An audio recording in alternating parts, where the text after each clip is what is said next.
Beautiful day to you out there. How have you been? I guess you're all doing well.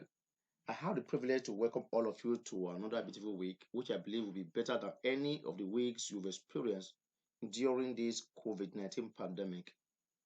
By the grace of God, we'll skate through. Today, I want to welcome you to the English class, and our topic today is clauses. Clauses. Get the pronunciation. Clauses. Many person pronounces it as clause. No, it's clause. Clauses. What is a clause? A clause is a group of words that is made up of a subject and predicate. When we say a subject, a grammatical subject or the subject of a sentence or clause is a part of the sentence that does an action or the part of the sentence that is discussed in that clause or sentence. So a clause must have a subject and there must be a verb that shows the action or a verb that shows the status of that subject, which could be a noun or pronoun. So in a nutshell, a clause is a group of words that has a subject and a finite verb. Let's take a look at some of these examples. Look at the first one. Umar goes to school.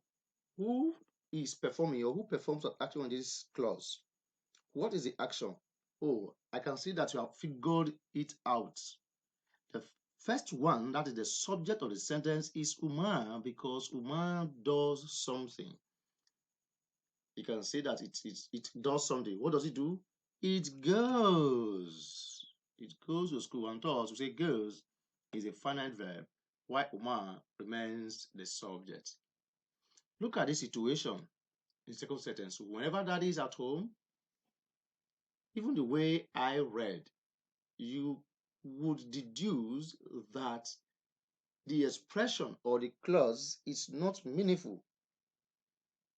The absolute meaning is not derived. But is there a subject? Yes. Is there a verb? Yes. But what could it be?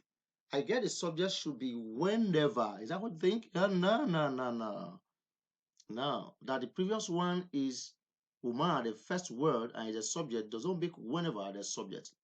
So why the subject? Ah, yes, daddy is a subject because daddy is the part that is discussed. There is no action word here. Daddy is not doing anything. So daddy is the part that is discussed.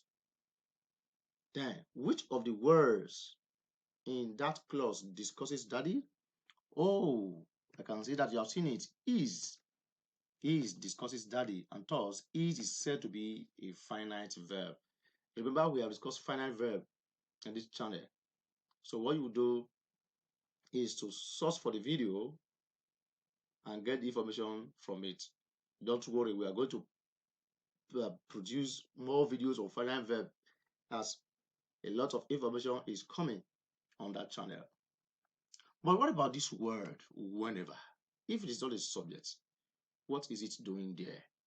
We'll talk about that later on. So this moves us to what we are going to learn in today's topic, apart from the definition or explanation of the word clauses and examples. It is high time we discussed the types of clauses. How many types of clauses would you say we have based on the previous example you've just seen? Oh yes, we have what is referred to as independent clause and the second one, dependent clause.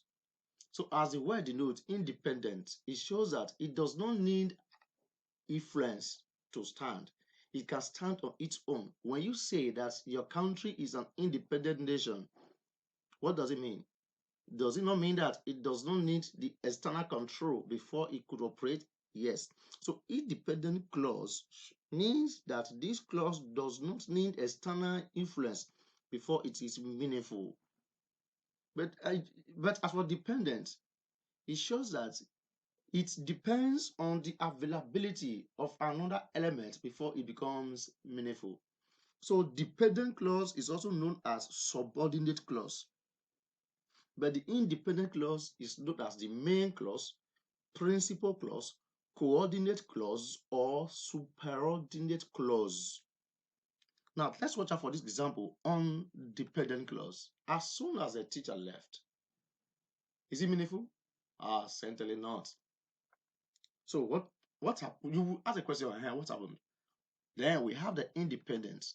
The classroom became noisy. Is it meaningful? Yes, the classroom became noisy is meaningful. But when we put the two together, we have what? The classroom became noisy as soon as the teacher left. Full stop. A complete sentence. So you will see that there is no comma in that sentence. When an independent clause begins a complex sentence, there is no comma, only a full stop at the end. But when a dependent clause starts a complex sentence, after the dependent clause, always insert a comma before the independent clause. Well, let's take another example of dependent or independent clause. Let's take the independent clause. I will go and see my friend. Is it meaningful? Yes, it is meaningful. What about the column of dependent clause? Whether you cherish it or not, is it meaningful? No. But what if we put the two together? Whether you cherish it or not, I will go and see my friend. So you will observe that whether you cherish it or not, after that, we inserted a comma. Before I will go and see my friend, full stop. So these are just few examples of the types of clauses we have. Subsequently, we are going to discuss on independent clause in a very shallow content, but dependent clause, we are going to talk about it extensively. We have different types of dependent clause or subordinate clause, like the noun clause, adverbial clause, adjectival clause. We are going to discuss them.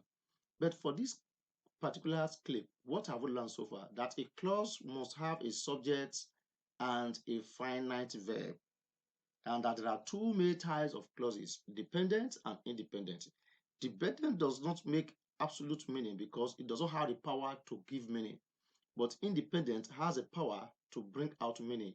And when we harmonize dependent and independent clause, we have a complex sentence that makes the expression to stand out. For now, I want to thank you very much for being there. In our next class, we shall focus our attention on other aspects of English. Until then, have a nice day. Remember, regular hand washing is necessary at this period we live in.